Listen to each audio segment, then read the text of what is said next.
आज हम लोग प्रस्तावना की चर्चा की शुरुआत करेंगे और प्रस्तावना संविधान का वह हिस्सा है जिसमें संविधान के महत्वपूर्ण जो लक्ष्य हैं या उद्देश्य हैं उनका विवरण मिलता है। यानी हम प्रस्तावना में संविधान की मूल भावना को समझ सकते हैं कि संविधान हमारा क्यों बना है, वाई, संविधान किन लक्ष्यों को प्राप्त करना चाहता है। यानी एक छोटा सा हिस्सा है, ये संपूर्ण संविधान का सारांश है। ये जो पार्ट है ये सारांश कहता है, समरी, इसको सारांश या संक्षिप्त परिचय कहता है। संविधान का संक्षिप्त परिचय, ये संक्षिप्त परिचय है या सारांश है।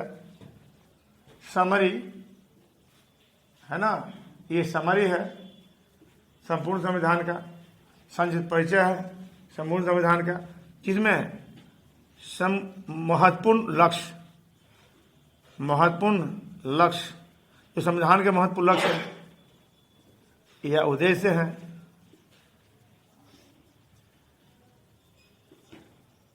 उसका विवरण है। यानी संविधान जिन लक्ष्यों को ध्यान में रखकर बना है, जिन उद्देश्यों को हासिल करने के लिए बना है, उसी का विवरण मिलता है इस प्रस्तावना में। और इस प्रस्तावना को संविधान की आत्मा और पूंजी भी कहा गया। इस प्रस्तावना को संविधान की आत्मा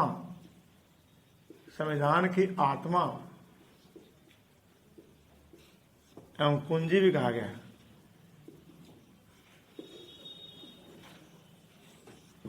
संविधान की आत्मा और कुंजी कहा गया है। किसने कहा है संविधान की आत्मा? भीमराव अम्बेडकर ने अनुच्छेद 32 को बोला है। भीमराव अम्बेडकर ने अनुच्छेद आर्टिकल 32 को बोला है, प्रस्तावना को नहीं बोला है। अनुच्छेद 32 को बोला है कि संपूर्ण संविधान की आत्मा और हृदय है। याद रखिए, इसके बारे में कितना पंडित ठाकुरदास भार्गव संविधान सभा के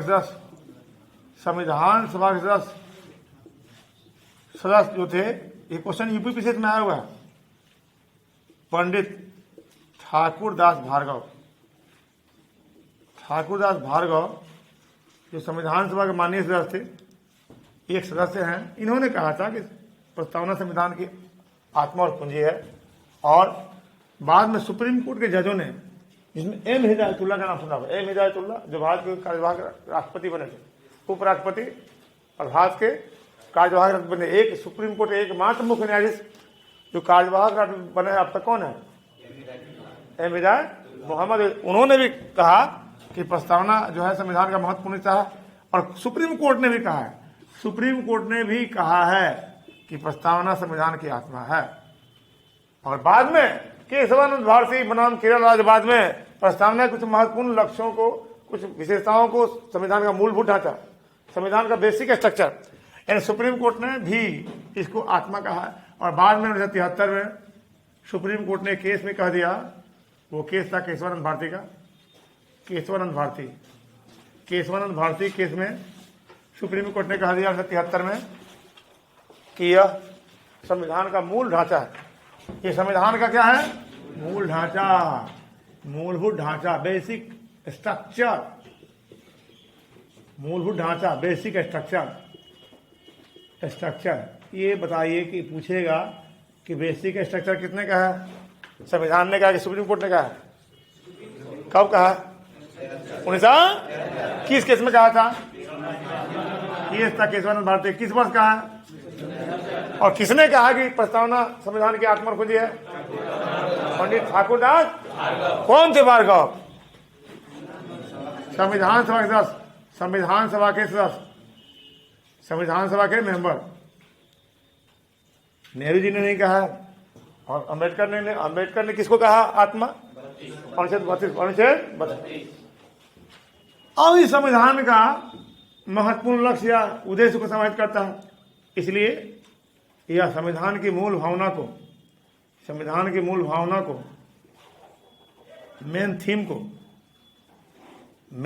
को अभिव्यक्त करता है। इसलिए हम अगर प्रस्तावना का अध्ययन कर लें, प्रस्तावना का अध्ययन कर ले हम, करें तो हम संपूर्ण संविधान का परिचय ले सकते हैं कि संविधान किस लक्ष्य को हासिल करना चाहता है। जैसे कहानी का, स्टोरी का प्रस्तावना होता है ना, पहले किसी भी नाटक का या किसी भी कहानी का या किसी भी आपको उपन्यास का सारांश होता है, प्रस्तावना होता है। उसमें क्या होता है, उसमें उस कहानी का संक्षिप्त में परिचय दिया जाता है कि कहानी किस चीज से संबंधित है। जैसे फिल्म चलता है, फिल्म हम देखते हैं, फिल्म में कास्ट ट्रेलर होता है ना, उसमें क्या मिलता है, ट्रेलर देखने से क्या पता चलता है, फिल्म चल रहा है उसके उसी बीच में ट्रेलर दिखाया था दूसरे फिल्म का, फिल्म चल रहा है उसी में क्या करता है, दूसरे फिल्म का ट्रेलर दिखाता है। इसका मतलब क्या हुआ, आगामी फिल्म जो है आने वाली उसके बारे में बताया था कि फिल्म कैसी है। उसको देखने क्या लगता है, पता है, कुछ अंदाजा लगता है, ट्रेलर देखने से पता चलता है फिल्म किस प्रकार की फिल्म है। तो फिल्म का प्रकार क्या है, फिल्म मारधार वाला है, भूतिया है, या लव स्टोरी है, या देश प्रेम प्रभावित होता है ना, पता चलता है ना। तो ये फिल्म की कहानी के बारे में संक्षिप्त मिलता है। वैसे संविधान की कहानी को मान लिया तो इसका प्रस्तावना क्या, उसका संक्षिप्त परिचय। और इस प्रस्तावना का आइडिया किसने कराया, भारतीय संविधान की प्रस्तावना का आइडिया किसको आया, बोलिए, पंडित JL नेहरू को। और ये कहां से लिया है आइडिया यूएसए से। और प्रस्तावना को संविधान सभा के सामने कब पेश किया, 13 दिसंबर 1946 को प्रस्तावित किया, नेहरू ने प्रस्तावित किया, ठीक है। और संविधान सभा द्वारा पास कब हुआ, संविधान सभा द्वारा पारित कब हुआ, संविधान सभा द्वारा ये प्रस्तावना पारित हुआ 22 जनवरी 1947, ठीक है। और इस प्रस्तावना की चर्चा की शुरुआत होती है कहां से, हम भारत के लोग से, हम भारत के। तो इसकी चर्चा हम आगे करेंगे। इसको पहले लिखिए, प्रस्तावना या उद्देशिका के बारे में थोड़ा परिचय लिखिए। प्रस्तावना या उद्देशिका संविधान का, प्रस्तावना या उद्देशिका संविधान का वह सारांश, प्रस्तावना या उद्देशिका संविधान का वह सारांश,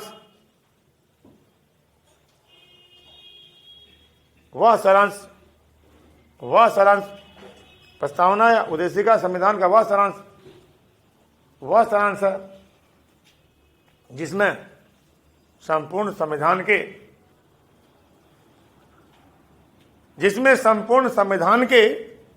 महत्वपूर्ण लक्ष्यों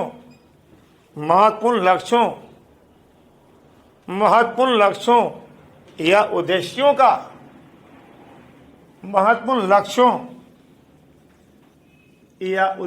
का विवरण मिलता है।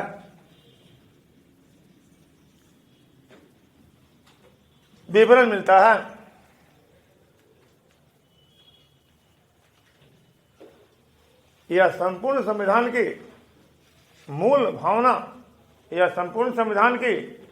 भावना, मेन थीम, या संपूर्ण संविधान की मूल भावना को अभिव्यक्त करता है।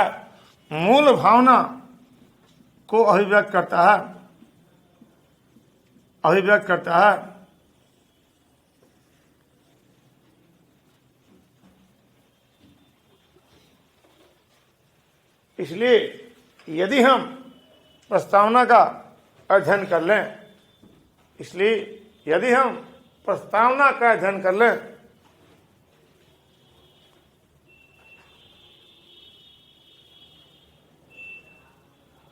तो हम संपूर्ण संविधान की मूल भावना को समझ सकते हैं।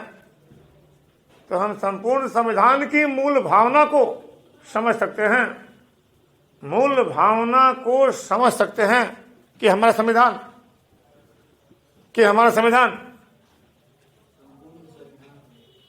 संपूर्ण संविधान की मूल भावना को समझ सकते हैं कि हमारा संविधान किन लक्ष्यों या उद्देश्यों को प्राप्त करना चाहता है, किन लक्ष्यों या उद्देश्यों को प्राप्त करना चाहता है? किन लक्ष्यों या उद्देश्यों को प्राप्त करना चाहता है? आगे लिखिएगा। प्रस्तावना को संविधान की आत्मा एवं कुंजी भी कहा गया है। प्रस्तावना को संविधान की आत्मा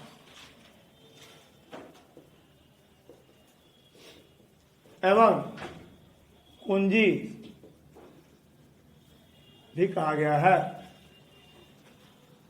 संविधान सभा के सदस्य पंडित ठाकुरदास भार्गव ने संविधान सभा के सदस्य पंडित ठाकुरदास भार्गव ने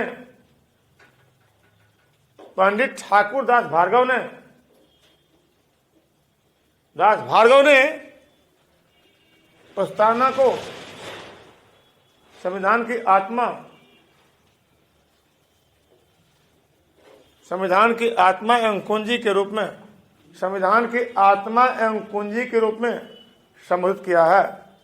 आत्मा एवं कुंजी के रूप में संबोधित किया है। इस मत को सर्वोच्च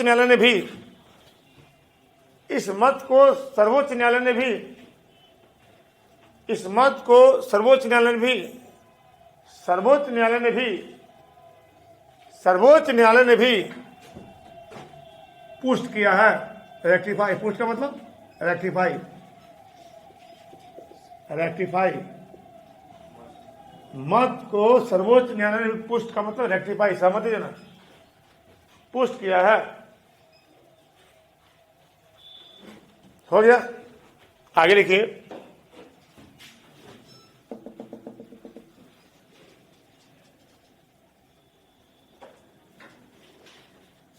सर्वोच्च न्यायालय ने, आगे लिखिए, सर्वोच्च न्यायालय ने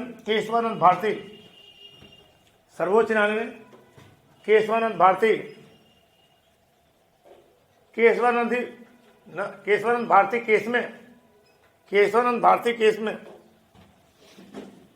1973 किस बार 1973 केस में 1973 प्रस्तावना के कुछ अंशों को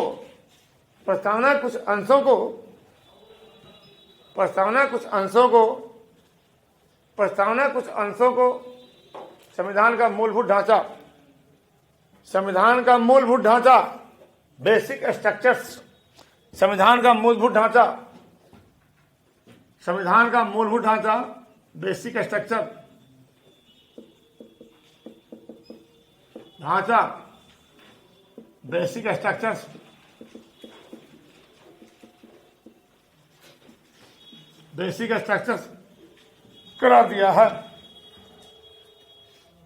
बेसिक स्ट्रक्चर्स करार दिया है। आगे लिखिए। नेक्स्ट, बेसिक स्ट्रक्चर करार दिया, लिखिएगा आगे। भारतीय संविधान की प्रस्तावना को, आगे लिखिए, भारतीय संविधान की प्रस्तावना को पंडित जवाहरलाल नेहरू ने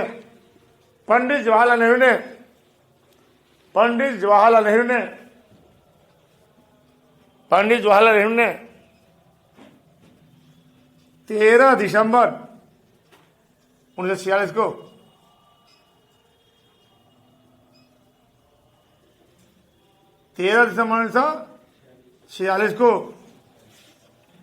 संविधान सभा के समक्ष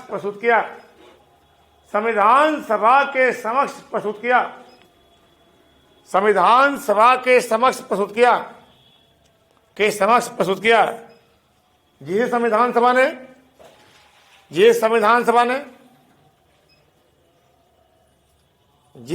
सभा ने 22 जनवरी 1947 को, यह संविधान सभा ने 22 जनवरी 22 जनवरी 1947 को पारित कर दिया। पेश कब हुआ? पारित कब हुआ? अब भारतीय संविधान की प्रस्तावना का परिचय, अब प्रस्तावना का विवरण हम देंगे कि आखिर भारतीय संविधान की प्रस्तावना है क्या।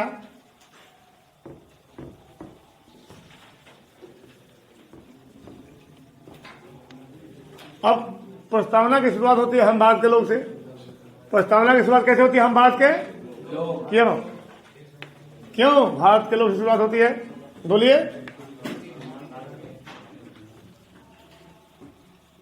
प्रस्तावना की शुरुआत भारत के लोग से इसलिए होती है कि संविधान इस बात की घोषणा करता है कि सर्वोच्च शक्ति किसमें होगी? जनता में। किसमें होगी? तो संविधान सभा को जो शक्ति मिली थी कहां से मिली थी? जनता से। संविधान सभा को शक्ति कहां से मिली थी? संविधान सभा को संविधान बनाने की शक्ति कहां से मिली थी? भारतीय जनता से। इसलिए प्रस्तावना की शुरुआत होती है हम भारत के। अब यहां पर विवरण लिखते हैं, प्रस्तावना का विवरण।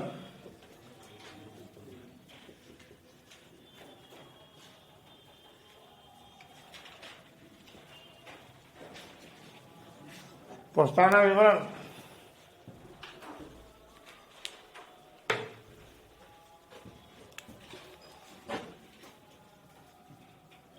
हम भारत के लोग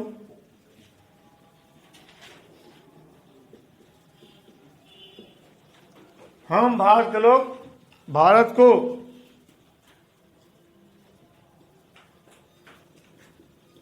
एक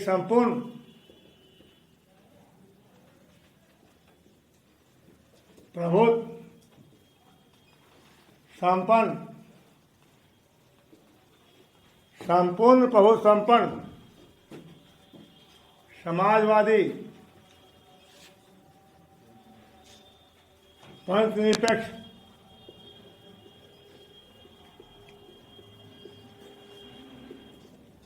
लोकतंत्रात्मक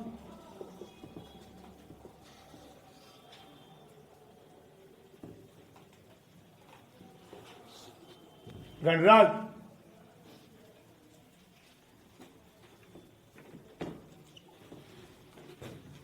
दिखाई पड़ रहा है जी? हम नहीं दिखाई पड़ रहा है। हम भारत के लोग भारत को एक संपूर्ण प्रभु संपन्न समाजवादी पंथनिरपेक्ष लोकतंत्रात्मक गणराज्य हुआ। हम भारत के लोग भारत को एक संपूर्ण प्रभु संपन्न समाजवादी पंथनिरपेक्ष लोकतंत्रात्मक गणराज्य बनाने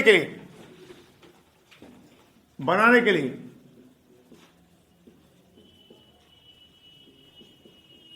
तथा उसके समस्त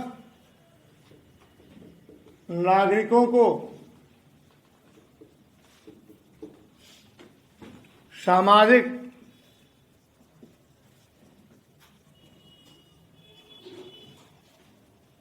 आर्थिक राजनीतिक न्याय विचार अभिव्यक्ति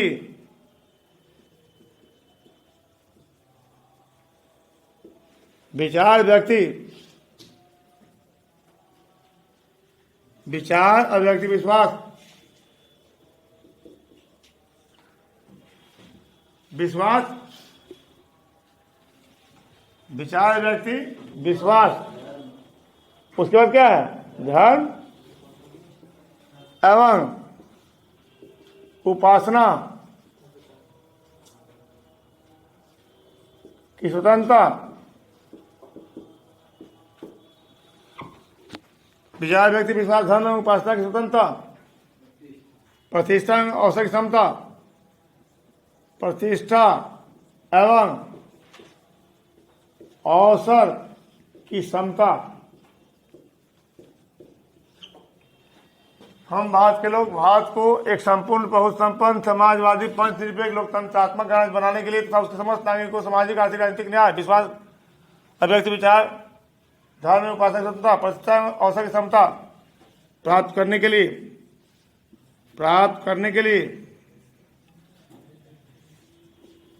तथा उन सब में व्यक्ति गरिमा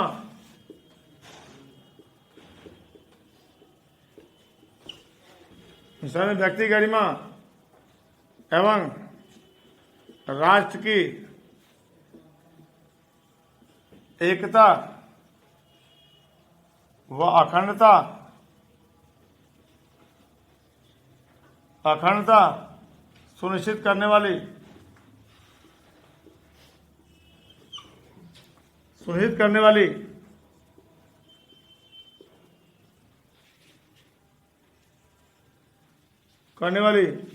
बंधुता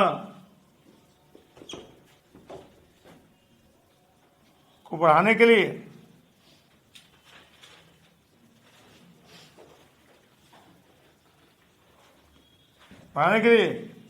दृढ़ संकल्प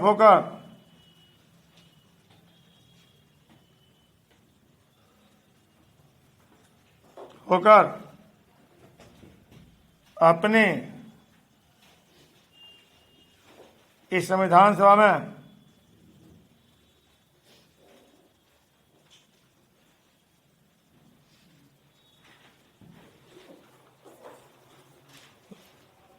बढ़ाने के लिए देश संघ अपने संविधान सभा में आज तारीख 26/11/1949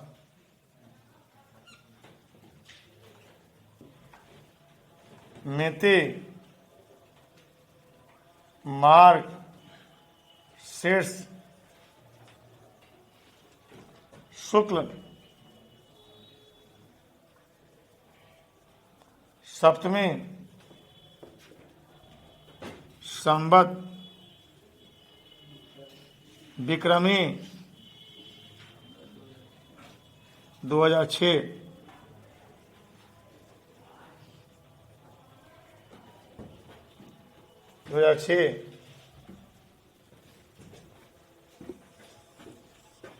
को एतद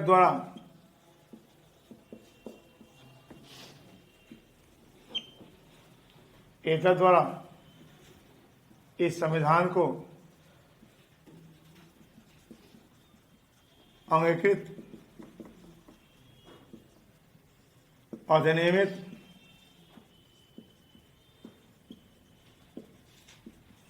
एवं आत्मप्रेरित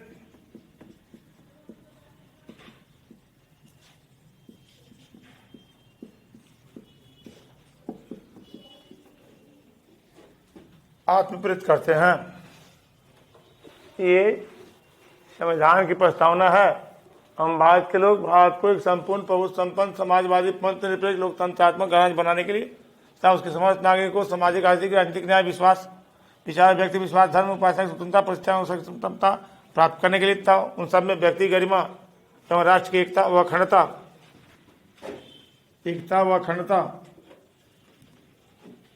सुनिश्चित करने वाली बंधुता को बढ़ाने के लिए दृढ़ संकल्प होगा। अपनी संविधान सभा में आज तारीख 26/11/1949 इसको बदल दिया विक्रम संवत में 26/11/1949 को बदला गया। किसमें? विक्रम संवत में।